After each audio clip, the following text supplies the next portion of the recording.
Now it is. We're here.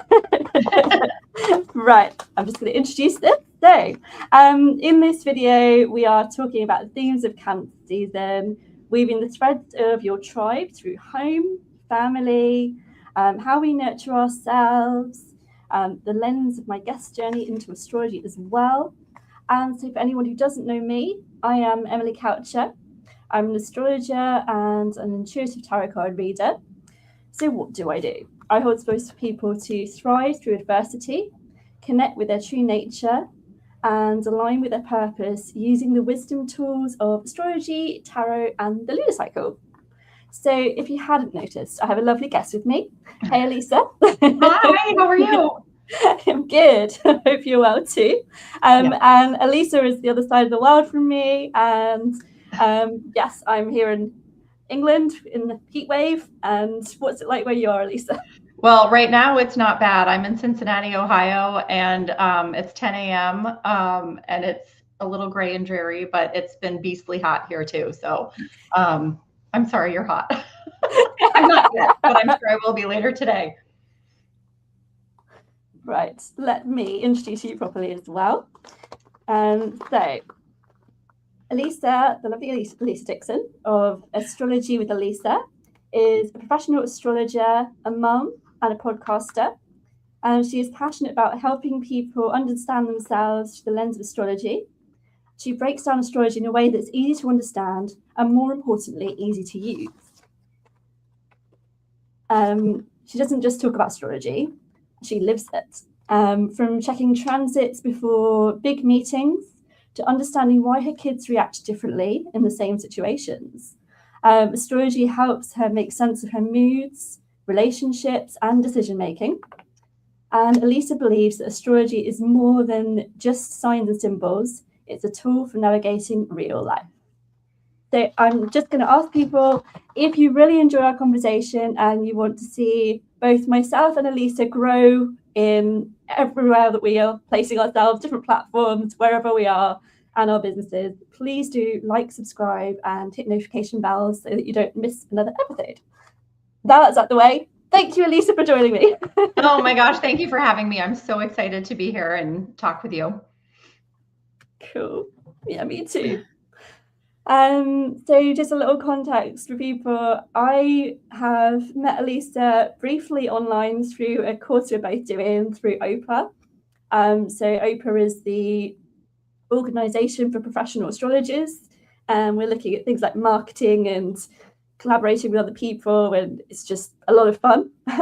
And it's all run by Celeste Brooks, the one that we're doing together, aren't we? Yeah, it's been an awesome mentorship and really, really great to connect and meet new friends all over the world. Yeah, that's the amazing part of it, of course. So would you like to kick us off with your sun, moon, and rising, a little bit about how they play out for you? Oh yeah, so I am an Aries sun, and I am a Capricorn moon and a Capricorn rising. And as such, I tend to go. And it's funny, I actually met somebody recently who has similar placements, and we're like, gosh, we are all business, all fast, all the time.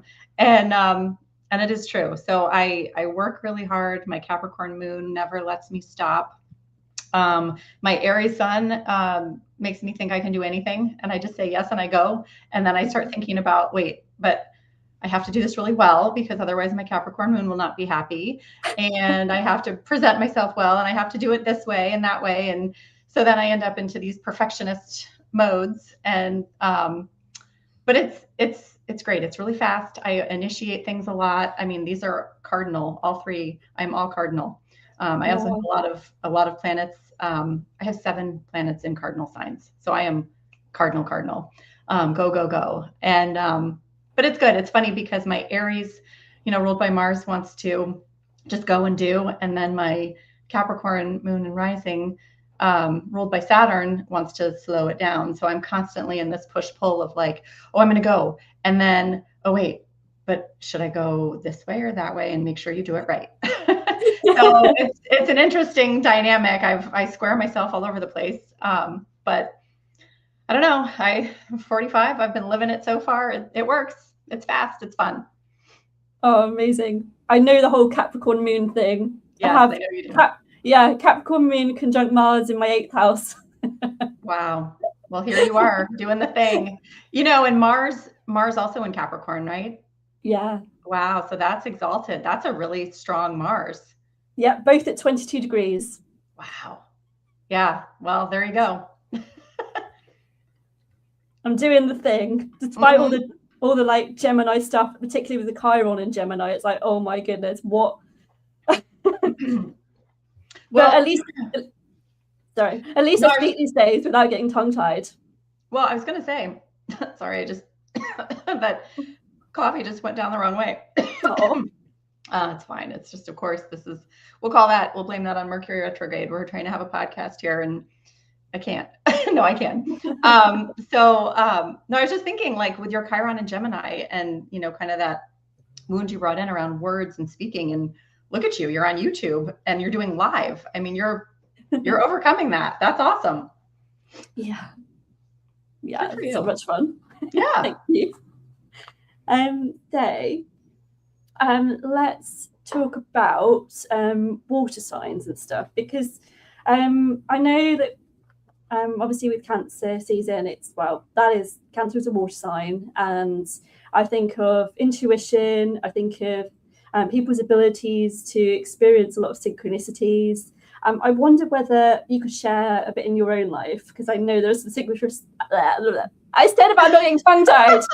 Synchronicities around your children and names and things. Yeah. Oh, yeah. I've got a really, really cool story. So when I first started studying astrology, I actually went in a classroom setting. It was a wonderful experience. And on the first night of astrology school, it's kind of funny. My Aries, I'm impatient. I'm like, come on, get to the good stuff, because she's doing a history, like all the housekeeping of, this is the weekly time and this is that, and this is the live link if you can't make it. And then I'm like, okay, let's go. And then she starts going into a history of astrology. And I'm like, oh my gosh, like, I don't want to hear history. Like, tell me about the signs, tell me about everything. And so anyway, I kind of zoned out a little bit, and that's my Mercury in Pisces. I tend to just go away sometimes. And all of a sudden, like, she just brought me right back in, because she's talking about this astrologer from the 1600s, William Lilly. And I'm like, wait, did she just say William Lilly? I'm like, wait, I raised my hand. I'm like, who did you say that was? And she looked at me like, you're like, okay, William Lilly. And I'm like, oh my gosh, like, those are my two kids' names. So my son, who is now 13, William, and then my daughter, who's now 10, Lily. And it's just really interesting, because I never had aspirations growing up as a kid to grow up and become an astrologer. I had no idea this was going to kind of fall into my lap. And it was just really interesting, because all of a sudden I'm like, wait a minute, was this like the universe like nudging me all along? Like, oh, hi, Holly. Oh, I just saw that. It was just wild. Like, I'm like, oh my gosh, okay, I guess maybe I better pay attention, like, so I of course paid attention, and my gosh, from that night and then the next week on, it was just like, I was just gone. I was down this rabbit hole, never ever to come out. And it's just really funny, because I really do believe in foreshadowing. Like, you read a book in high school and they talk about, oh, this was foreshadowing of this future thing. And I've always believed that life also has foreshadowing moments. And it's funny, like, totally separate from astrology. I had my daughter, Lily, and I feel like it was like a year or two later, I was just looking through my old wedding album, and I noticed that I had lilies as part of my wedding bouquet. And I had never really been drawn to lilies or anything. It was just like, as I was picking out wedding flowers, I was just like, oh, that looks pretty. Like, sure, let's do this. And it was just kind of funny. Then I'm like, wow. And then I named it was almost like that foreshadowed Lily, and then like my children, it's like their names, like, because my gosh, as a mom and as a person with a moon in the first house, like, to me, like, oh my gosh, motherhood is the most important thing in my life. And like, what could be more important than my kids? And having such a sign as that, like, I knew I was on the right path. Like, I had to pursue this. Not wild. Yeah, that's brilliant. But also, it easily brings it back to what we're going through at the moment. So if anybody who doesn't know, Cancer is about nurturing, and it's about often a mother or father figure within our lives who's quite powerful, quite independent, protective of their children, their family, their home life. And that is kind of everything that you're talking about with your moon there, and actually being that protective mama who actually had the synchronicities of naming their child before even realizing that they would end up in astrology. And one of the most famous figures is William Lilly. I know, and it's really funny. I haven't really studied his work very much yet, but that's actually on my list to do here soon. In fact, I studied at the Midwest School of Astrology with Pam Gallagher. That was my teacher, and she would host workshops to come in. And Ann Ortley came in one time, and I told her this story, and she's like, "Well, gosh, you might just fall in love with horary." And I'm like, "Well, maybe." And I go, "Really?" I go, "Actually, this is funny." I go, "Really? Why?" And she's like, "Because you're living with William Lilly."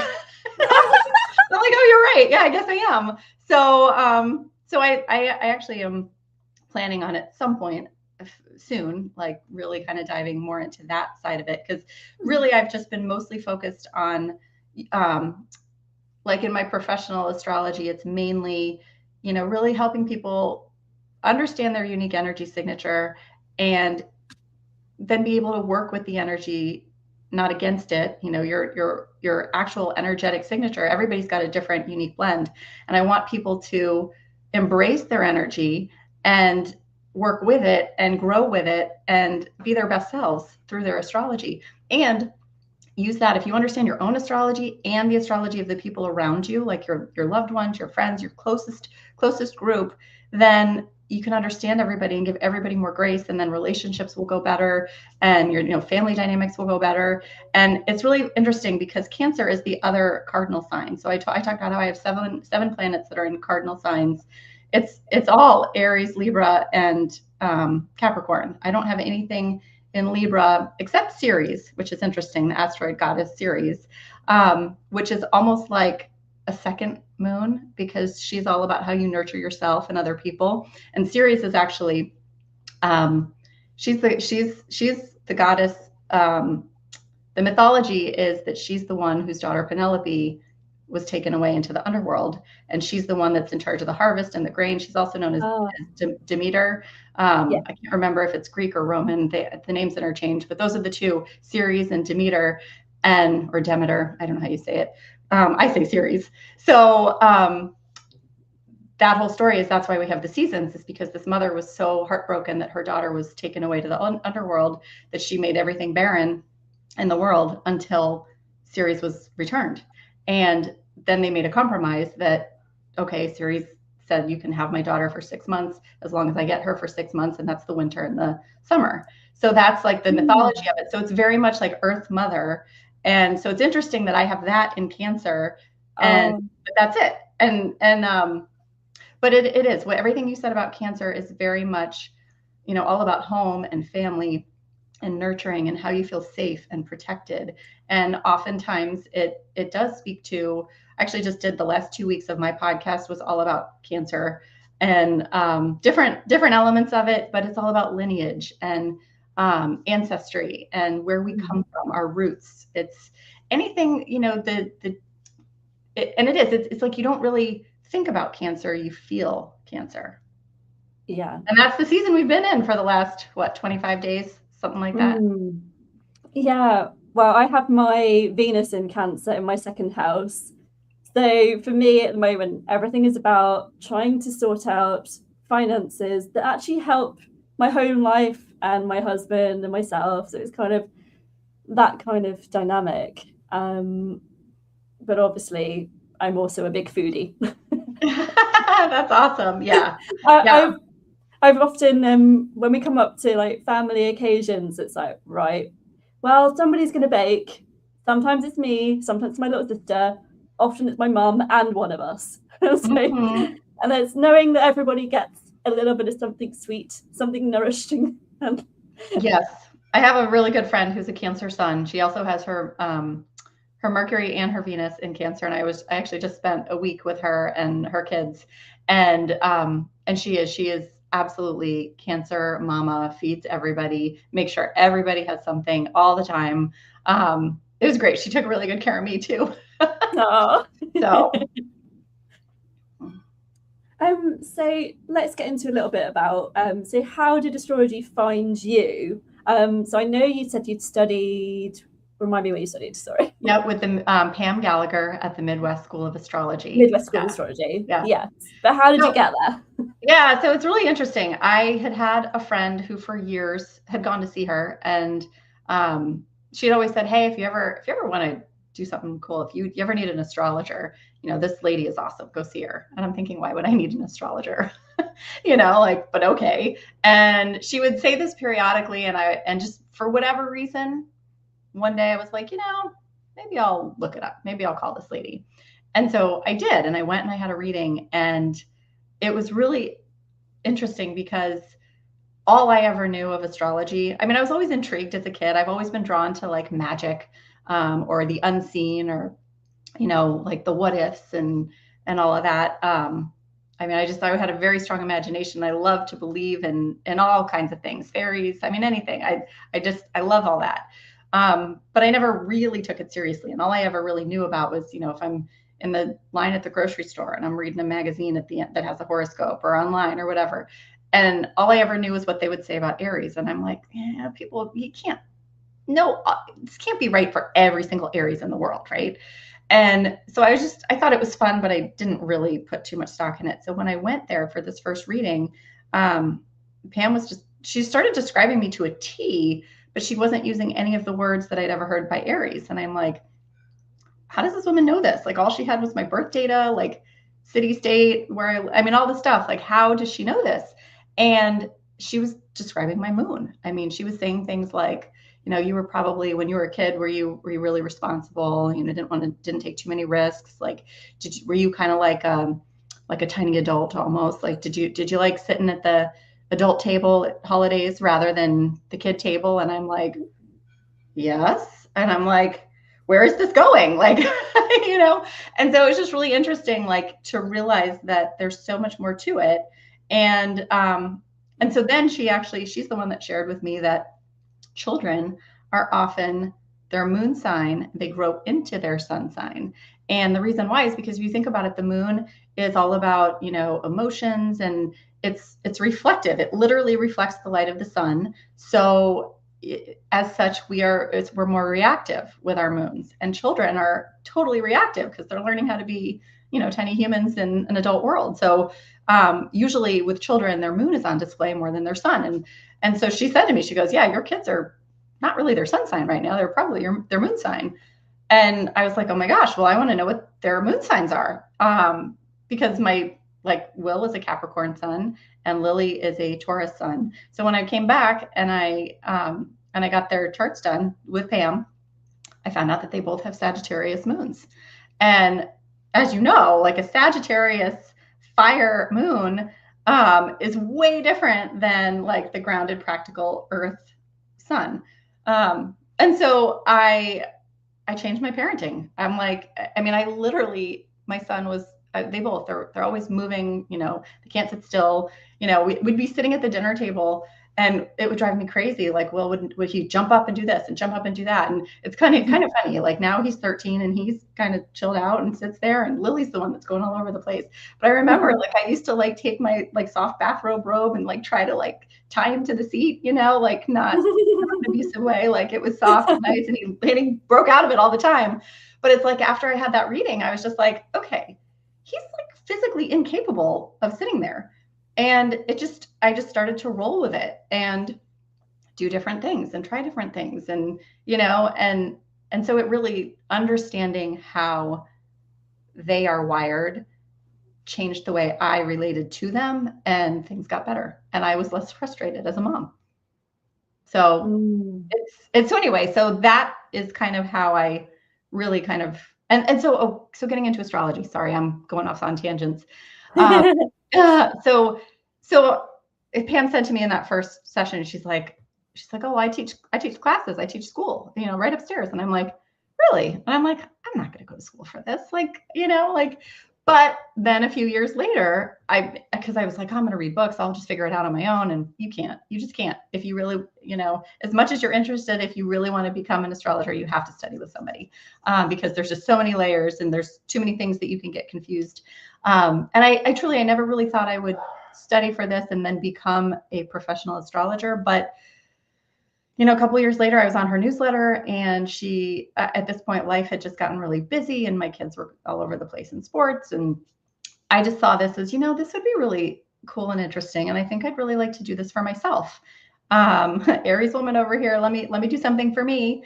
And I just signed up for class. And even there, she's like, oh yeah, at the end of the 3 years, you become certified, you get a diploma. And I'm like, I probably am not going to do that. I'm just here to have some fun and learn some cool things. And then the William Lilly thing happened.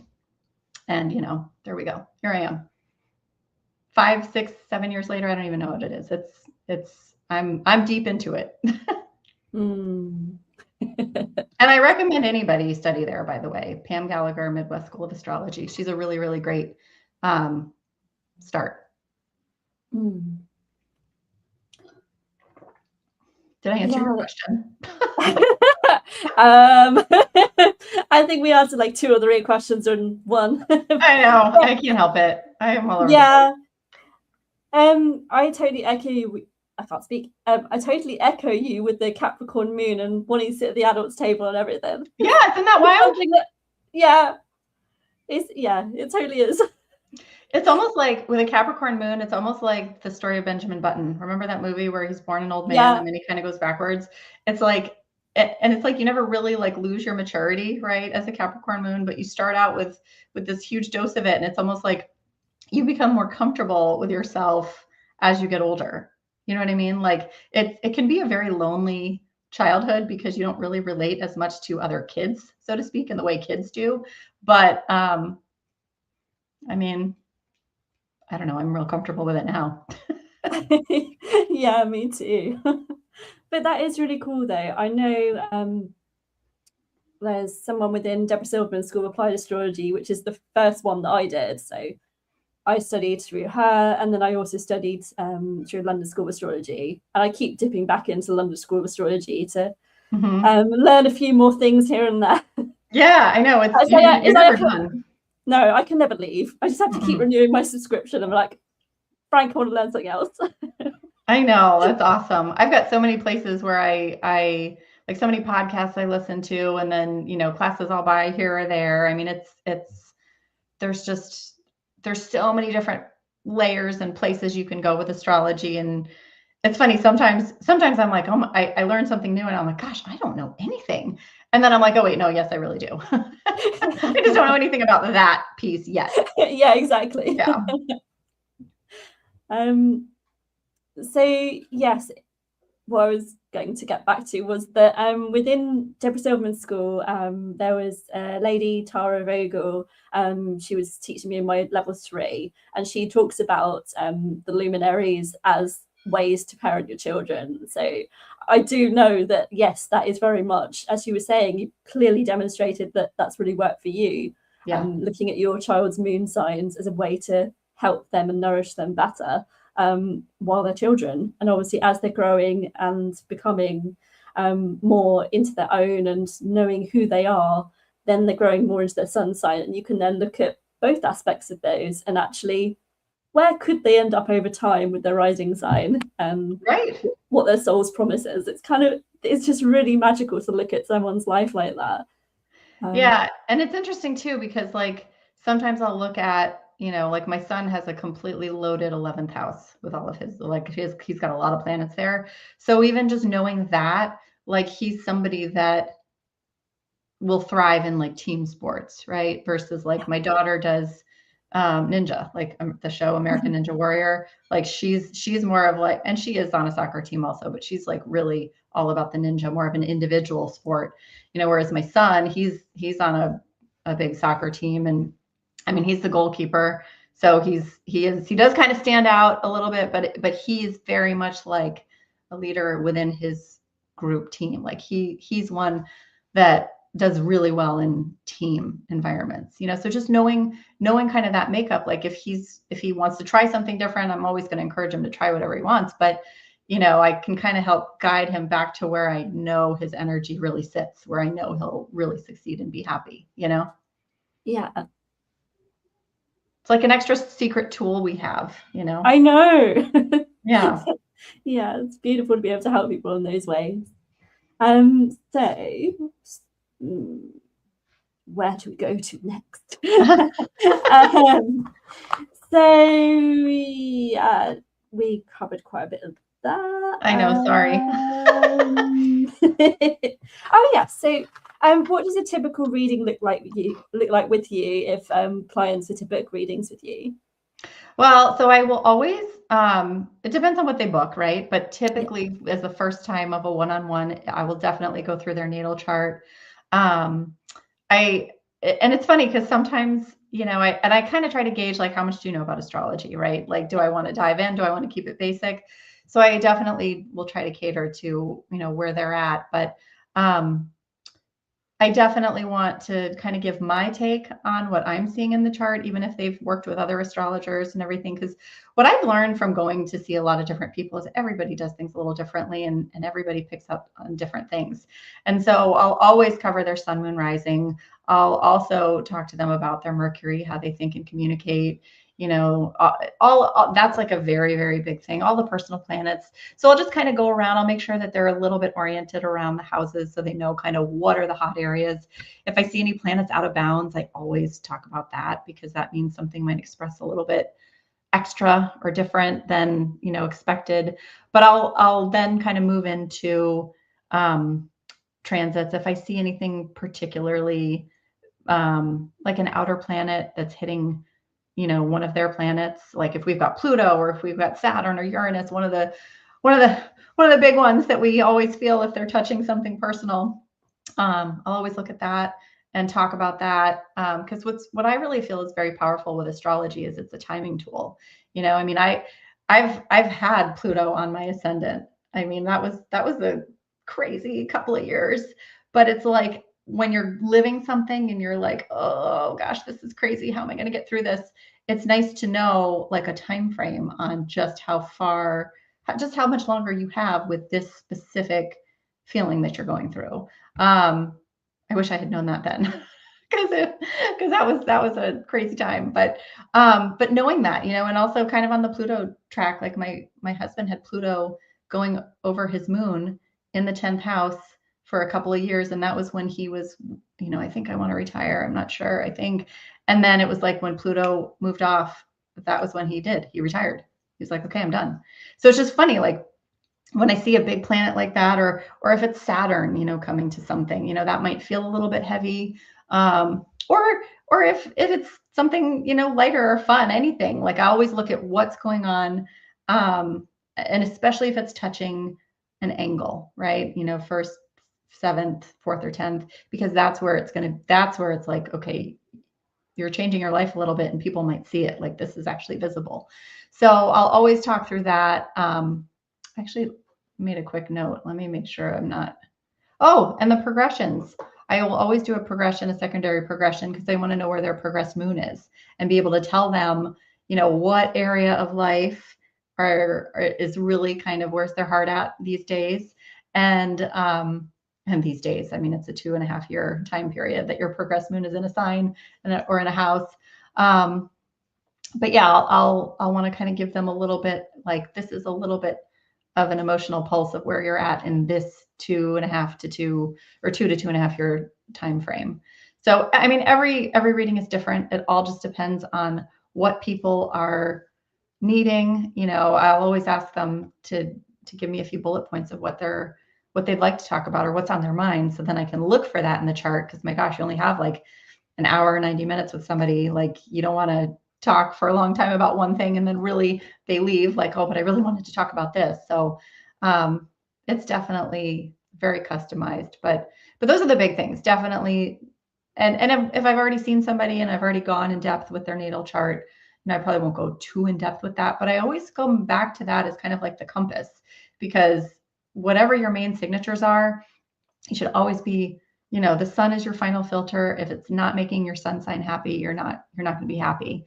The North Node is important. Oh, and I always look at eclipses, where are, big changes, big new beginnings, big endings. That all comes from eclipses if it's hitting a specific point in their chart.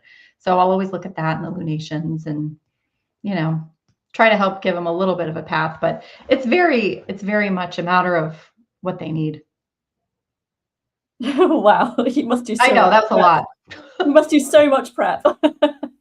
I do, but I have kind of like a formula now of what I look for, and I don't do all of that for everybody, right? I mean, not everybody has out of bounds planets. Not everybody has a major transit on something all at once. It's just a matter of what's jumping out at me. There's always something that's jumping out at me, and that's where I go first.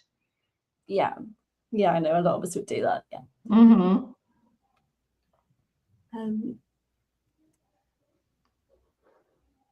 Okay, so are there any thoughts that you have on the upcoming transits that we're seeing at the moment? There's a lot that are going on. I'm probably going to surprise you. So, I mean, everybody's talking about Saturn, Neptune, and Uranus, and Pluto, and now Jupiter joining the mix and all of that. That's not even really on my mind so much right now. I'm going to probably surprise you. What I'm really looking at right now is Chiron in Taurus. I know it's weird. Chiron is the wounded healer. It is it's what we came in with. It's like your deepest, darkest insecurities, wherever it is, which is why it's funny we started talking about that in the beginning relative to your Chiron and Gemini and speaking. And here you are.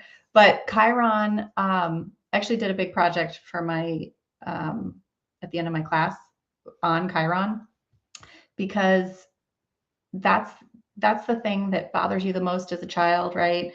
And then as you grow up, a Chiron return happens around 50 years of age.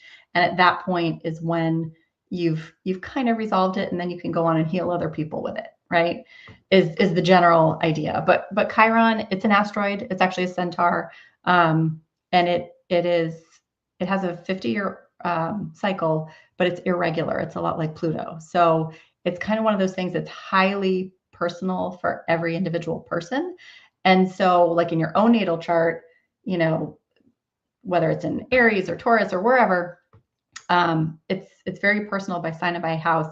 For example, mine is in the 4th house in Taurus. And so of course this is on my mind because I'm coming up to my Chiron return in the next 5 years.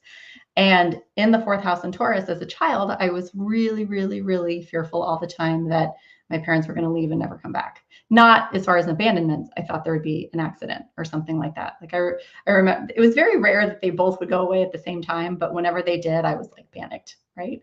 And it's funny, like, I mean, they're both still here and it's wonderful. But it's like, this was this fear that I brought in, and Chiron can be a fear. It can be a wound. It can be an insecurity. And it's just interesting because as we start kind of dealing with it and recognizing where is this coming from and, really addressing it, then you can kind of move forward and heal other people, and use what you've learned to help others. And so it's interesting because a lot of the people have talked about when Chiron was in Aries, it was all about, healing, who am I and who am I here to be, right? And on a collective level, right? Because of course, just like any planet goes through any sign, with Chiron going through any sign, it's those same kind of themes. And so what I'm really interested to see is collectively, I mean, of course, for me personally, how's it going to show up like for me in my own personal Chiron return, but how it's showing up collectively, because now we've kind of shifted a little bit. It's not so much about, the personal, Aries Chiron, like I need to defend the right to be myself kind of a thing. It's more of now relative to security. And I just think I'm really curious to see and observe how this shows up with the collective in terms of people maybe healing through feeling a sense of more personal security, whether it's through money or resources or possessions or, values, whatever it is. But I don't know. it's funny because it's not one of the big main ones that everybody's talking about, but that's what I'm really interested in. So yes, perhaps it would be that people realize the value of grounding, taking that time to, whether it's meditate, to walk and be close to yeah. trees, have your feet in the grass, in the sand, wherever it is near you. Yeah, you're That would right. be, because actually a lot of the time we're up in our head and not in the somatics, not in our bodies, not actually processing things that are happening around us. So maybe more people drop into the processing, and that once they feel that sense of embodiment, so sense of who they are with the proprioception, where you are in time and space, then they know Yeah. that it's safe to spend money on luxury items if they have the ability to do so, or it's Yes. safe to actually go out and change, I don't know, your job, your health Yes. regime, whatever it is. Yes. Actually, that's really interesting because I'm trying to remember who it was that was talking about this. I think it was somebody on the Astrology Hub. And gosh, that's such a wonderful podcast also. And Amanda brings so many different astrologers on every month to talk. So I don't know who it was that said it, but somebody had said something about Uranus being in Gemini is, and Gemini being a mercurial sign of transportation and movement, that we're going to see more people being more willing to just totally radically change where they live and like move, from place to place. And that kind of goes hand in hand with what you just said about, the Chiron and Taurus. Maybe people will realize that it's okay to, step into a new level of security, right? Like maybe it's okay to get rid of that thing or move your house completely. Maybe it's because you can still feel safe in the new surroundings where that is daunting for anybody, right? Mm. And I also think of how I know you briefly mentioned that it's not the thing that you're interested in because you're interested in the Chiron, but Oh, I'm actually, interested in all of it. I'm interested in all of sure, it. Sorry. Yeah. sure, no, We can but talk about sure, anything. It's just that was, sure. yeah. I was Yeah. just thinking that could actually link up to this barbell basket thing where literally we're looking at all the outer planets and how they're connected with each other at 4 degrees, and actually how Jupiter's in the mix as well. And it's Yeah. kind of, we're expanding all of these non-negotiable areas of our lives. And it's kind of, we need to feel, but we also need to act. We also need to feel safe in our bodies to actually do all these things. But actually, Yeah. with the Chiron in Taurus, I think we need that. Because if we didn't Yeah. have that, it would all just be, oh, there's too many changes. How can I do the transformation? How can I live in alignment with my dreams? How can I then also, what's the other one? Notice any great awakenings and not be Yeah. scared of them and scared to make radical changes where they're actually for my well-being, my health, etc. Yeah, gosh, you're so right. Because if you think about it, okay, so going through the timeline, Saturn and Neptune, they came together in February, and that's all that everybody was talking about. And it actually coincided with the same week of the eclipse, which was also Lunar New Year. All of that was the same Yes. week.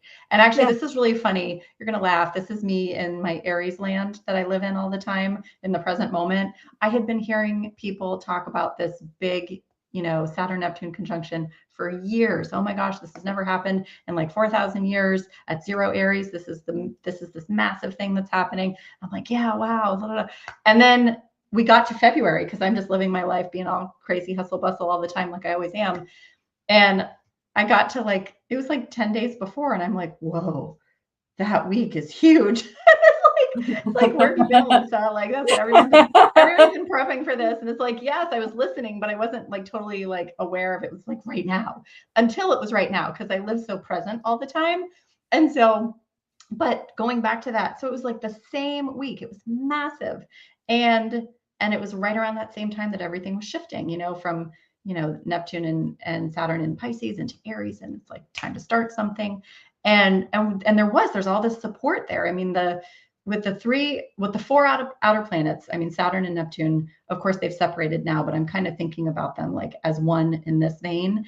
And then, with Pluto being in Aquarius, and that's in sextile, and that's, it's supportive, but it's like, okay, you've got to really transform from deep within. You've got to change in order to do that new thing. And then Uranus coming into Gemini, joining the party, in trine with Pluto and in sextile with Saturn, Neptune, then it was like, okay, it's now and it's quick and you got to think different. And so it's like all of this stuff happened, boom, boom, boom. And you're right, that whole Taurus thing. But it's like now the fact that Jupiter's coming in around the same time, and Jupiter brings the blessings and the expansion. Now, it's also not easy because part of this whole Barbo's basket is that Jupiter and Pluto are going to be opposite each other. And that's a little like tense, or not tense. It's more like what's this going to mean? It's like, you know what I mean? It's like an illumination. It's like a full moon type positioning of the planets. And that's not as easy as like the rest of it. All the other stuff is supportive, but that's like what's prompting you to actually do something. And you're right, like to have Jupiter come in to bring the blessings still, because Jupiter's still Jupiter, and then have Chiron coming into Taurus. Yeah, I think that is, it's like bringing awareness, because when these planets enter new signs, they're bringing awareness to that new energy or the new expression of the energy, right? Because the planetary energy is never different. It's always the same energy. It's just a different expression of it and in a different place in your life, especially relative to your chart and wherever Taurus is, wherever all these signs are, where these planets are going. So yeah, I think you're really spot on with that, because you can have the idea, that's the spark in Aries. You can be willing to make the change. Pluto, in Aquarius, changing the ideology. You can be pushed to just go with Uranus, but unless you feel safe and secure through Chiron and Taurus, you're going to be dragging your feet. You're not going to actually do it. Gosh, Emily, that's so cool. I never thought of it that way. You are talking to somebody who is Taurus rising at the late degrees and who has Pluto in Scorpio in the 6th house. So this is kind of, I'm always thinking about feeling things from my body before I actually do anything. I might talk the talk, but I'm not going to act until I've actually felt it.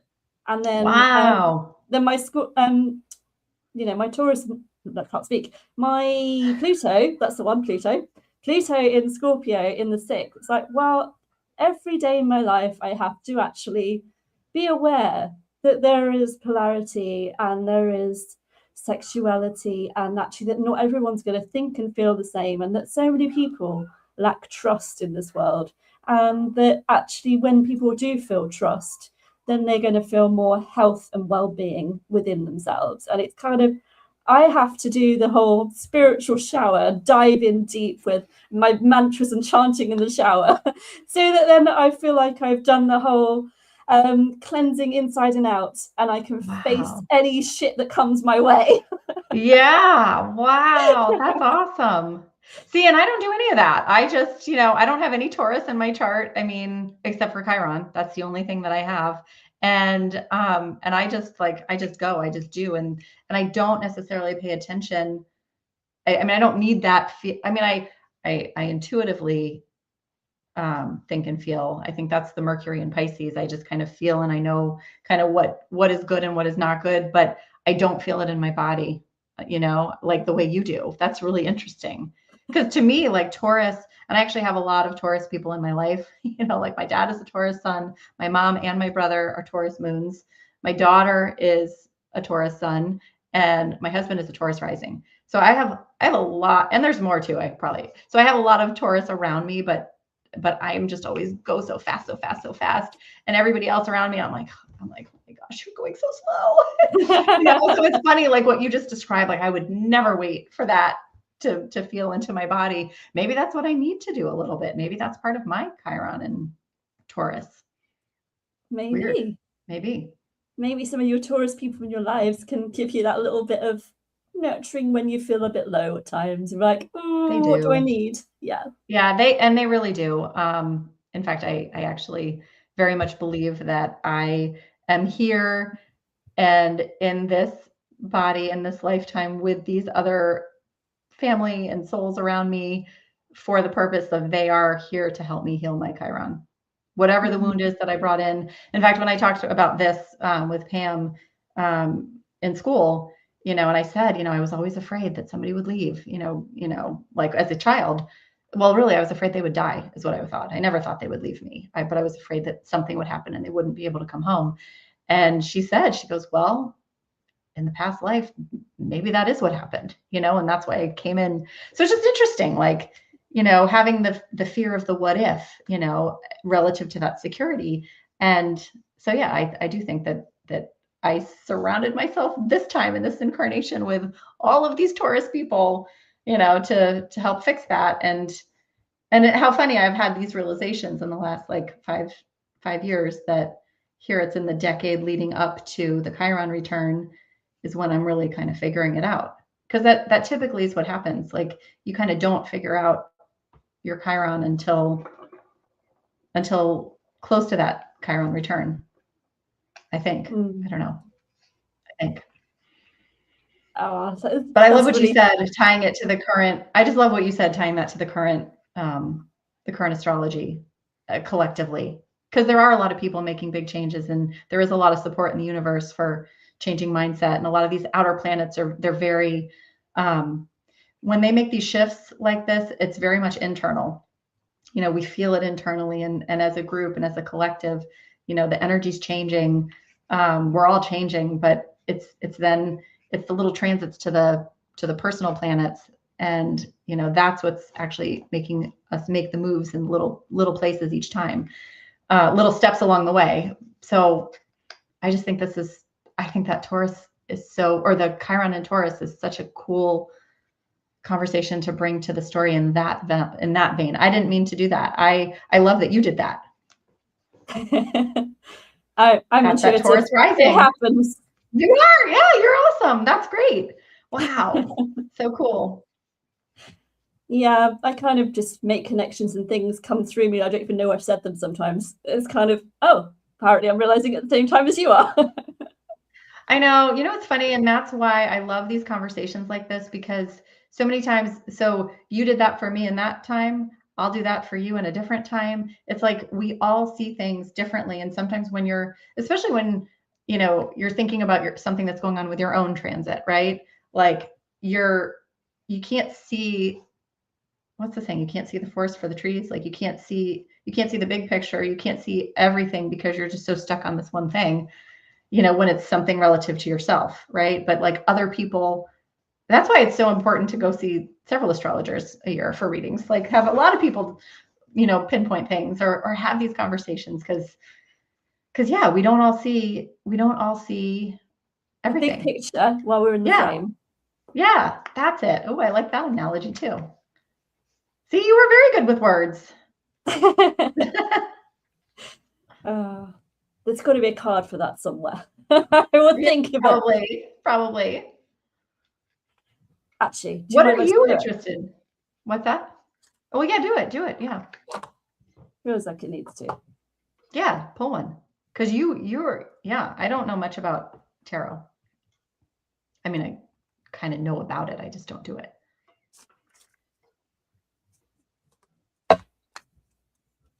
So what do we need to know in this moment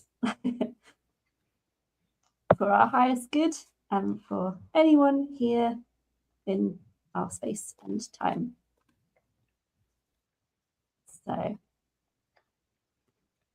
we got Temperance. It kind of feels like we are molding things and shaping things, and it's like sometimes there needs to be that kind of heat, like a pressure point that needs to kind of help things grow from there, if you know what I mean. It's kind of, there's like, if you can see, there's like these big wings of an angel or archangel or whoever it might be. I can't remember off the top of my head who it is, but either way, it's kind of, there's that airy quality, but also there's the water in here as well.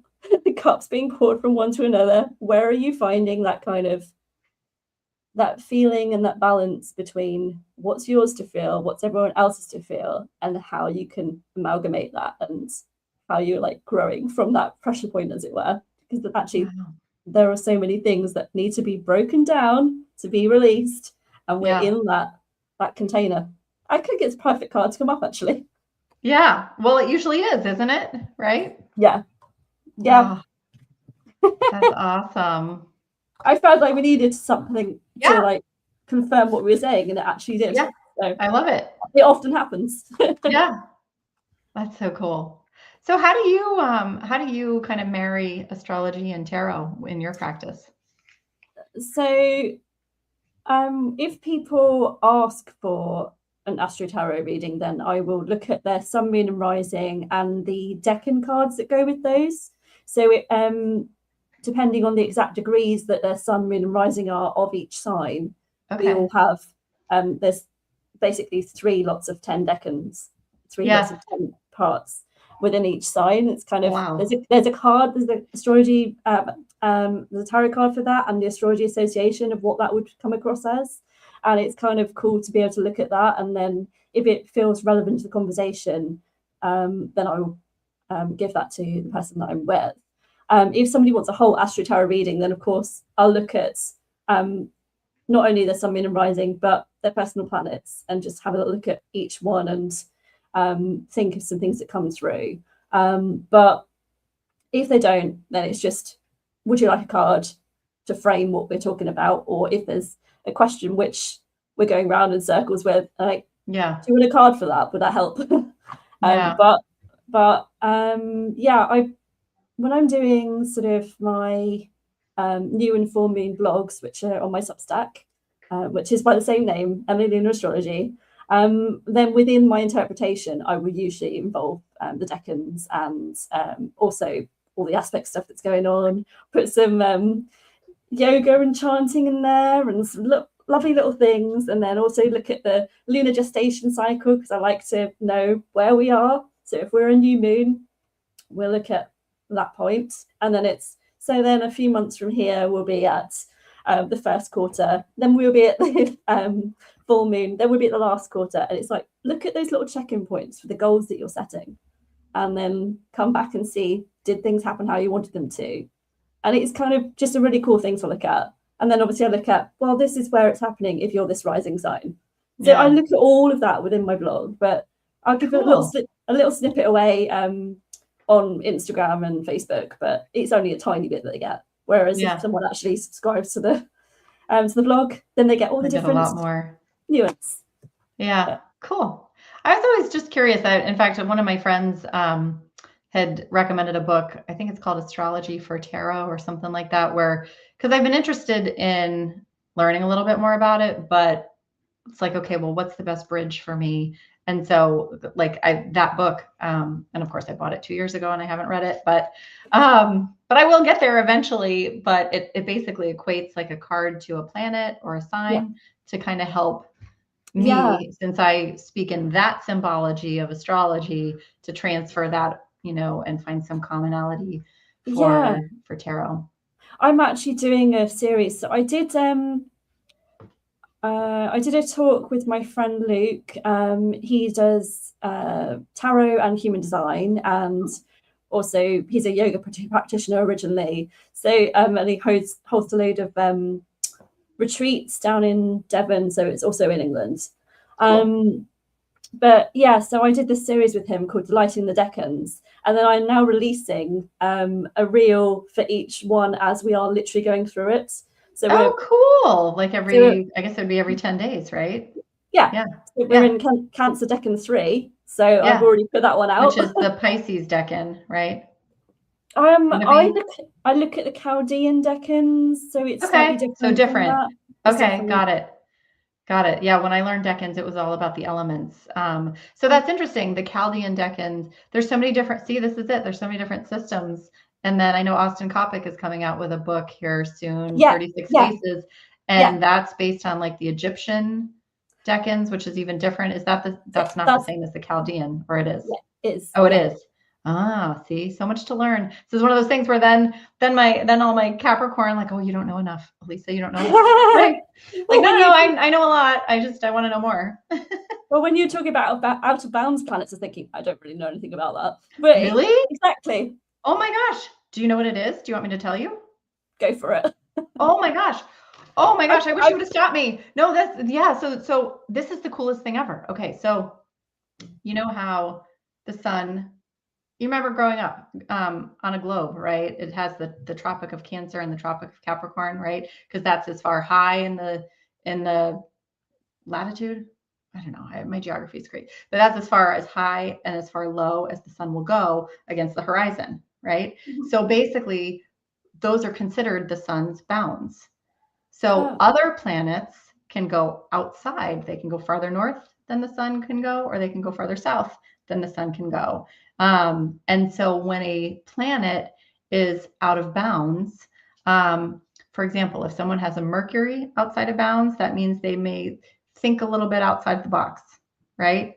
Because it's like that kind of an analogy. Or if somebody has their moon out of bounds, and the moon goes in and out of bounds a lot.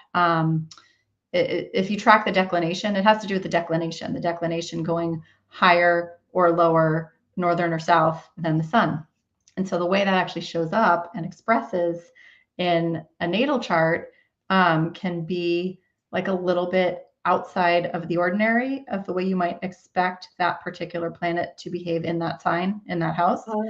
Because it's like not following the rules that are set by the sun. It's not staying within the boundaries that the sun sets, because the sun is the center of our universe. So if we're all going around the sun and following the sun's rules and staying within the bounds of what the sun says is normal, quote unquote, right? There's no normal. But that means that if somebody has a planet that's higher than where the sun will stop or lower than the sun will stop, north, south, then it can express a little differently. I did a podcast episode probably 6 months ago, basically just breaking down out of bounds. In fact, I'll link it in your show notes here. So that way, if anybody's interested, they can hear, because I probably explained it better there than here. Great. But yeah, that's basically it. And it's funny because one of the ways that I really use astrology for myself and for my clients is to help us all give ourselves and each other grace, right? For example, my Mercury in Pisces is tricky because if I'm going to read something, it'll just, all the words swim together. I can easily, like, I struggle. Like, for example, when we had COVID and there was online ordering and suddenly there was pictures everywhere online of all of the dishes, I was like, okay, I that looks good. I'll have that. That looks, but if I, and so then the photos stayed in the menus, right? Which is great. So now, whether it's online or whether it's before or like in the restaurant, if I can order by picture because I'm visual with my Mercury and Pisces, then I'm great. But if I have a menu that is like paragraphs explaining each dish, I'm like, I have no idea what I'm gonna have. Like, this is like the worst dining experience for me because I just can't get it together. And it's funny, like my friends, like they've seen this. Like I go out to eat with them and I'm like, oh, I don't know. And then I'll be like peering over, like trying to see what's being delivered to tables. Like, ooh, okay. And I'll like literally say, hey, what's that person having? I want that, like, or I'll order whatever someone else just ordered because I'm like, oh, well, that sounds good. Like I struggle. And so when I learned that my Mercury, but when I learned about what Pisces meant relative to Mercury, it's in its fall, it's opposite Virgo. Virgo's where it's best, with all of the details and the analyticals and all of that stuff. And Mercury is all about feeling and, emoting and the visuals and the pictures. And I'm like, oh, okay. Like there's nothing wrong with me. This is just the way I'm wired. So it's like, I always look at things that people might struggle with, or I hear it because people speak their charts, and whenever they're talking about, whatever it is, I can usually tie it to a specific thing and then share that with that person. So whether it's an out of bounds moon, I've had people tell me that, I helped them make sense of really big emotions they've had or why they have these big emotions, with like an out of bounds moon, because moon inherently, that's your emotions, your feelings. That's what we're here talking about today, right? In Cancer season, Cancer is ruled by the moon. And I actually had a lady who's a Cancer sun, but with an out of bounds moon. And so because the moon really rules her sun, right? And her moon is out of bounds, she struggled. She had really big wild emotions, and that kind of made sense. So it's just a way to give yourself grace and understand that it's anything that we may think might be, you know, a detriment or a not good placement or whatever is really our superpower, you know? So that's what out of bounds moon or out of bounds planets are. And so I always zero in and check and see that. I kind of thought it was relevant to have some moonstone while we're actually I love talking about Cancer and the moon. Yes. Oh my gosh, you are such a Taurus rising. You went and got your rocks. I love it. I love it. Yeah. Oh, that's so funny. Yeah, my marvelous moon obsession comes out in so many different ways. I love it. Are you obsessed with the moon? Yes. Oh my gosh, that's awesome. I love the moon also. I always have. Which is funny because you and I both have Capricorn moons. And technically that is not a great moon placement, right? Because it's opposite from a Cancer, right? Where you have all of the good feels, you know, like a Capricorn moon is very much like all business, like suck it up, buttercup. Like we don't have time to cry. We got to get things done, right? And so but it's funny, like I really do identify so much with the moon. And I just think that's so cool that you also are obsessed with the moon with a Capricorn moon like me. Yeah. That's cool. I've got to have some kind of motivation to actually do things rather than just talk about them. So that's the Capricorn moon. But also, I was that person that had to feel so responsible as a child, going back to the very Saturnian Yep. way of it. So yeah, for anyone who doesn't know, Capricorn is ruled by Saturn, and Saturn is that planet of discipline, of responsibilities and maturity. So hence we felt responsible and mature as children. And like tiny adults. Yeah. So I actually did that whole thing of I'll check that I've got everything handled before I allow myself to feel when I was growing up. And that obviously wasn't the most healthy, but it worked when I was in situations that felt abusive or not so stable. And then I'd give myself permission to cry when I was at home. And can I get the floodgates going with Venus in Cancer? I certainly can.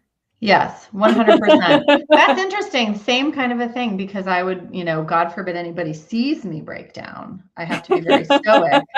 But absolutely, in Capricorn moons, you feel very, very deeply as well. It's just, you know, stoicism. It's like, no, I'm not going to let anybody see it, except for when, you know, you need to. Yeah, it didn't always work. No, there'd be that sudden like, oh, release when you don't want to. It's the wrong time. How dare it come out now? Sometimes it is what it is. Yeah, and that's okay. But it's hard for a Capricorn moon to realize that it really is okay. Yeah, exactly. It really is okay. Yeah, it really is. Yeah. But as adults, we know this is okay now. Right. But you're right. But as a child, yeah, you're right. Yeah. Interesting. So, that's a good one. So what are some things that you're most proud of, either personally, professionally, or both? Well, this is probably my very strong influence of Saturn in my chart. But I am very much aware of time.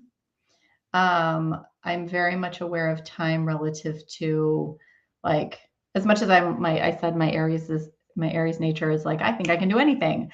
I also very much can come down to earth and realize there are not enough hours in the day to do all of the things. You have to prioritize. And that applies to professional and personal. And also the time essence of like, and this actually also has Cancer themes, right? Because I'm just very, very aware of how little time we have on this earth and how important it is to do good and do the right things and really prioritize what you want to do in this lifetime, achieve what you want to achieve. God, I'm such a Capricorn moon and rising saying these things. But it's like life really is short, and you just really, really have to be careful and aware of how you're spending your time, you know, what company you're keeping, you know, all of that. You know, I have these conversations with my kids. You know, you are the company you keep. You have to be very careful about who you choose as your friends, who's going to influence you to do what. Is it going to take you away from who you are at your heart, at your core? It's just so important to know who you are as a person.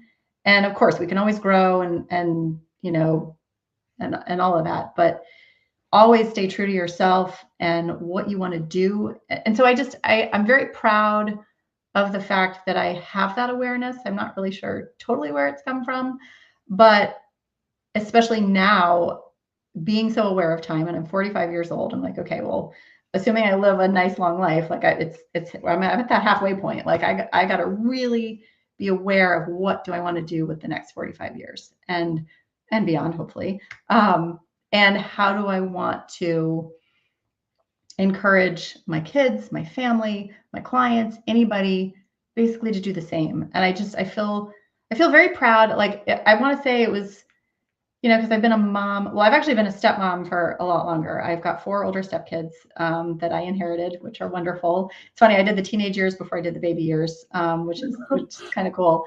But when I was like really day to day living the baby life, like when I became a mom on that level 13 years ago, like I remember the first couple of years, like I became very much aware that you really can't do it all, like, because I had this very, very like successful corporate job, and but then I wanted to be full on with momming, and it's like, gosh, you can't have it all. Like there's some of these corporate women out there that look like they're doing everything, and I'm not saying they're not, but they've got maybe different standards or parameters for the way they want their lifestyle to look than I do. And just knowing yourself, knowing what you're capable of, what you're willing to do or not do, what your priorities are. I feel very proud that I think I'm in a place right now where I'm really being careful about where I'm putting my energy, right? Because otherwise we'll deplete yourselves everywhere. And yeah, so I don't know if I really answered that. Hopefully. Yeah. You don't know what to do with me, do you, Emily? No. Sorry. You're so sweet. You sent me a whole list of questions and I totally kind of prepared, but I think that with my answers, I've gone all over the place. Like I'm sorry. I am very used to tangents anyway. It's kind of what true, I do. Gemini. Mm-hmm. Yeah. As long as we cover the main kind of oomph of what we want, then it's all good. Mm-hmm. So I always have to ask people, how do you manifest your dreams into reality and stay consistent with any goals or projects you're working on? Well, really being intentional. Really, really being intentional. I personally have started keeping notebooks everywhere.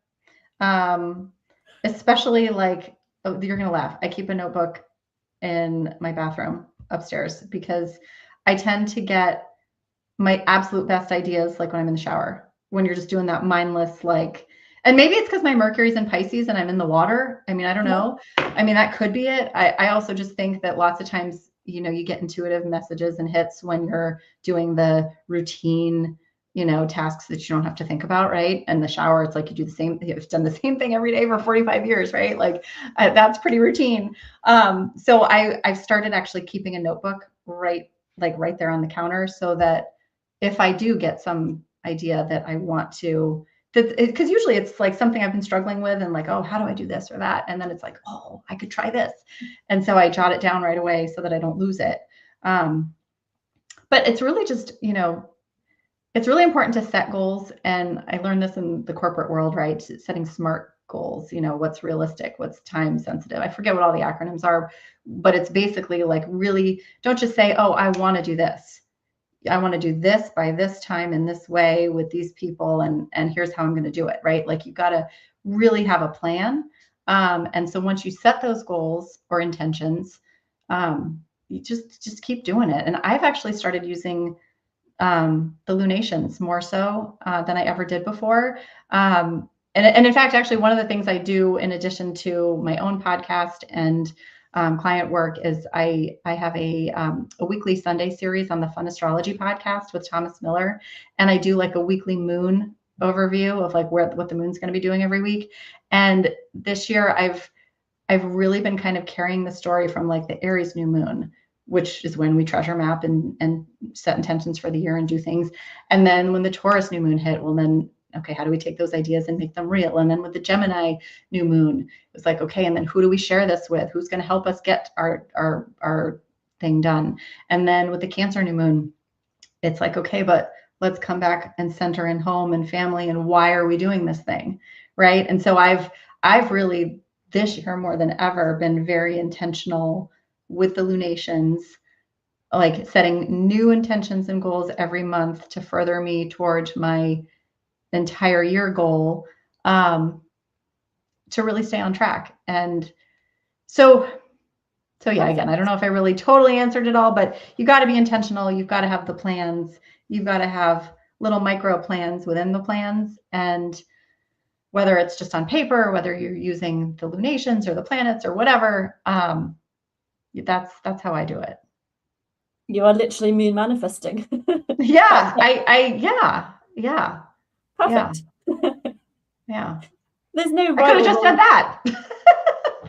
There's no right or wrong way, but I obviously do that as well. Literally, at new moons, I'll set something I want to work with, and also my kind of Lord of the Year stuff works as well. Yeah.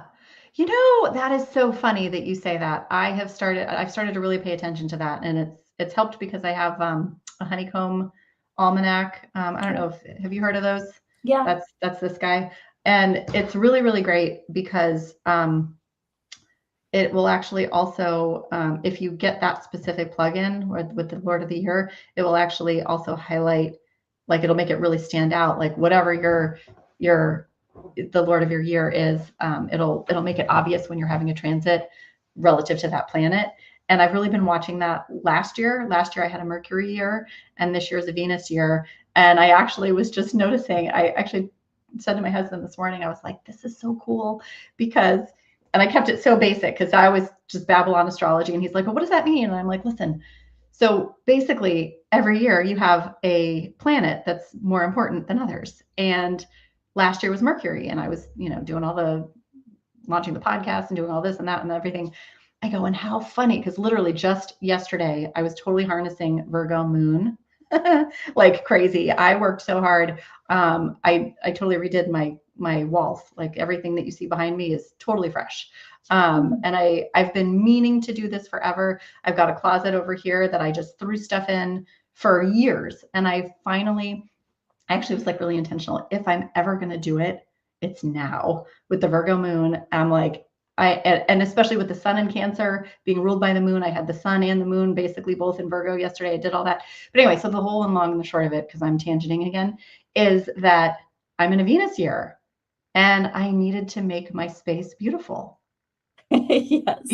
Like, and I'm realizing like my entire house, like I literally like, I actually got all my kids, my husband, everybody's on board to, and actually my husband's really great. He's like, everybody's throwing away 25 things today. And it's funny, like he'll do this every now and then, and usually people don't all do it. But yesterday everybody did it. We've got like piles in the other room, like to go to Goodwill.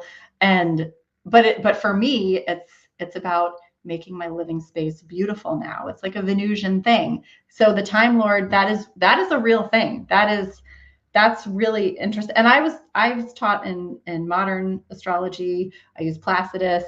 And it's funny. I've been wanting to learn more Hellenistic because so many of the modern astrologers have gone to Hellenistic very proudly and very passionately.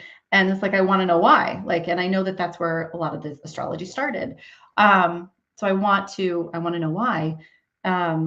But it's funny because I also don't want to go too far where I'm like, oh my gosh, now I don't know what I'm doing. Because that actually happened. I went to Norwalk in May and I really immersed myself in a lot of the Hellenistic stuff. And then I ended up recording a podcast, which I haven't released yet, but I will with Madeline. With well. Yeah. And Madeline Decote, she's the one who does this. And she uses whole sign house system, whereas I use Placidus. And it was like trying to wrap my brain around, like all of a sudden she would like, people there were asking me about, oh, what house is this in? And I suddenly didn't know where any of my stuff was, because I'm like, well, wait, because now I'm thinking, which house system do you want me to tell you it's in? Like, I got so confused. Like, I actually closed my books for readings for like a month because I'm like, I gotta get my head on straight again. Like, it also coincided with vacation and stuff, so it wasn't just that. But I'm like, wait a minute. So it's just funny. God, why did I start talking about all this? You said Time Lords. Yeah. Just that there's so many different ways to do it, I guess. But that one so that's something that I did know from the ancient tradition that that I've really been watching and more aware of, but watching it play out in my life, and it really does. But yeah, did you have a question for me about something else at Norwalk? Or no? I think it was just literally what was it like meeting Colin Bedell and it was awesome. He's so fun. He's so nice. He's so fun. And you'll be surprised because well, maybe you won't be surprised. Maybe you know this, but he has a Capricorn moon, just like you and me. Yeah. I know. Yeah. So it's funny. I said to him, I go, wow, yours expresses way different than mine. But he's just so fun. He's got that Leo rising fun. And he is so supportive and encouraging. The way it all came about, I literally was walking through the hotel lobby and I was getting ready to go to bed, and he was there doing a podcast with someone else. And I just kind of was hanging around, and it was just a total impromptu thing. We started talking and I was like, wow, this would be really good content. And he helped push me out of my comfort zone, because I knew I wanted to meet people and I wanted to do interviews and I wanted to record stuff. And so I had bought this recording equipment, like for on the fly remote stuff. And he was just like, yeah, let's do it. And there was a few times where I, in my whole Capricorn moon self, was like, oh my gosh, this isn't like, is this what I do? And he's like, hey, it's cool. You got it. He was so nice. He's so fun. So great. I'm so excited. I'm going to UAC in another month, 6 weeks, and he'll be there. And I'm just so excited to see all these people who I just met and more. I love it. But he was great. Really, really great. So, well, I think I could talk to you all day long. I'm sure I could, Alisa, but at the same token, we probably should wrap up soon. So, yeah,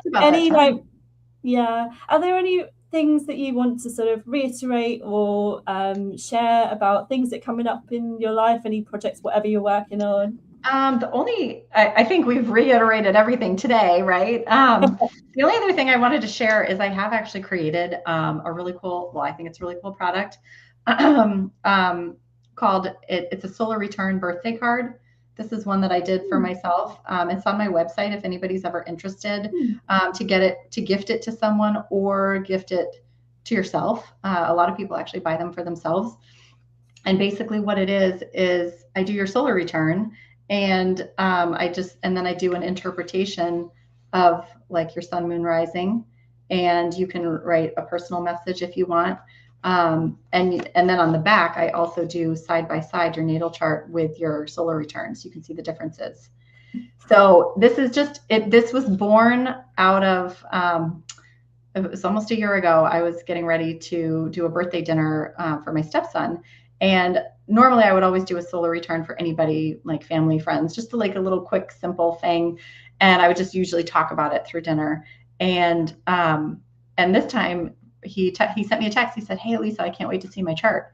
And I'm like, maybe I should actually give him something. And so this all started because I was creating something for him, for his birthday. And so I just like did it in Canva, printed it at Walgreens. And I'm like, let's see what this is. And it wasn't until it was printed and we're going through it that I was like, wow, this is actually kind of a cool thing people might like. So anyway, if anybody's interested, this is on my website. I also have an Etsy store my husband helped me create that you can buy this, and it can be print or digital, and it's totally customized.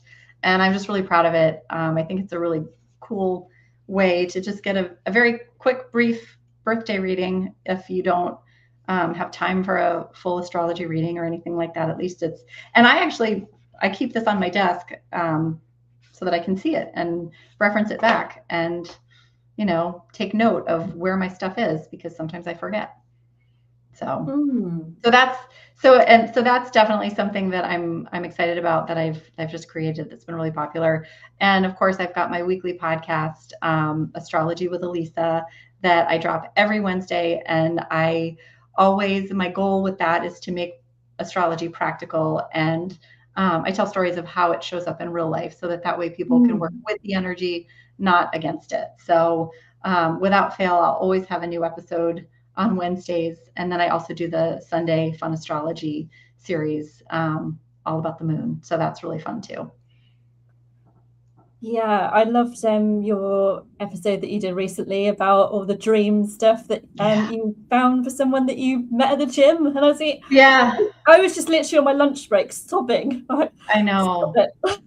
I know. I was too. That was a really, really special thing. And it's so funny, because it started like over a year ago, when I first met my friend Parisa Gamblin, who does the dream astrology. She's a dream consultant, and she's an astrologer.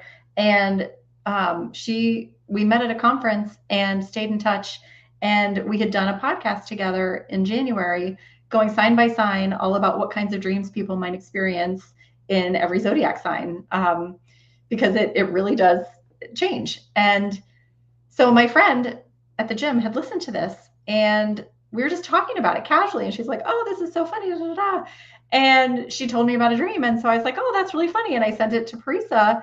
And then it just evolved and morphed into her. When Parisa did a dream interpretation, just a small one based on that dream, then I shared it with her, and she shared another dream. And this one had to do with her having dreams where her father from the other side, he had passed away, would come and join her in dreams, at big family events, weddings, celebrations, graduations, etc. And she hadn't had him come in like 18 years since she had her son. And she was really, really missing him. And anyway, based on things she said, I sent it to Parisa. Parisa sent things back. And it ended up being this really beautiful story of connection, and really Cancer season vibes of family and ancestry. And I'm not going to give it away in case anybody wants to really listen to the full thing. It's like a 20-minute thing. And I was really proud of the way it came out, because I happened to have voice recordings from myself and Parisa, because she's in Canada, I'm in the US. So we mostly just send each other WhatsApp voice messages. So a lot of this whole story unfolded through these messages, that I was like, gosh, okay, well, I'm just going to play the messages and then kind of narrate little bits of it. And I was really pleased with the way it came through. And the best part is, my friend at the gym, I texted it to her. I said, "Hey, I did this. I hope you love it." I mean, she had already given me permission to share the story, of course. But I said, "Hey, here it is." And she said it was perfect and exactly as she remembered it. And she was in tears again, thinking about it. And she got the message she needed on the day she needed it in that moment. And it was just really, really awesome. And it's such an illustration of Cancer season and home and family and all the things. So thank you. Thank you for giving me a chance to talk about it again. That one is one of my favorite episodes, I think, yet. Pretty soon I'll be moving on to Leo vibes, like enough of this like sentimental teary stuff. So yeah, time to have a little fun. I think I'll finally start actually sharing a lot of the interviews that I did at NORWAC with people in Leo season. Yeah, that's next. So over the next few weeks, that'll come, because that's the perfect expression of Leo energy, right? Is spotlight other people. So that's what I'm going to do for the next few weeks on my podcast. Will be really fun. So people like Judith Hill, Colin Bedell, I already released his. Helena Woods is on there. Adam Ellenboss, several other people. I'm blanking right now, but lots of people. I'm really excited to share. Cool. Yeah. Thank you so much, Emily, for having me on here. You are just so sweet and such a great host. And you put up with me on all of my tangents and ramblings and going off script and everything. So thank you so much for having me. Oh, thank you for joining me, Alisa. Yes, so yeah, all your links are in my description if anyone wants to check out Alisa's stuff. And of course, we are both on Instagram, and I'm also on Facebook and Substack, and yeah, all the things. So do check us out, like, subscribe, follow, all the places, leave comments. Do just really look at my guest and enjoy her stuff. Thank you. Cool. You're welcome to stay, Alisa, behind the scenes for a bit if you want. But I will close out here. So thank you now for anyone who's joined in this moment and who will join in the future. All right. Bye. Thank you. Bye.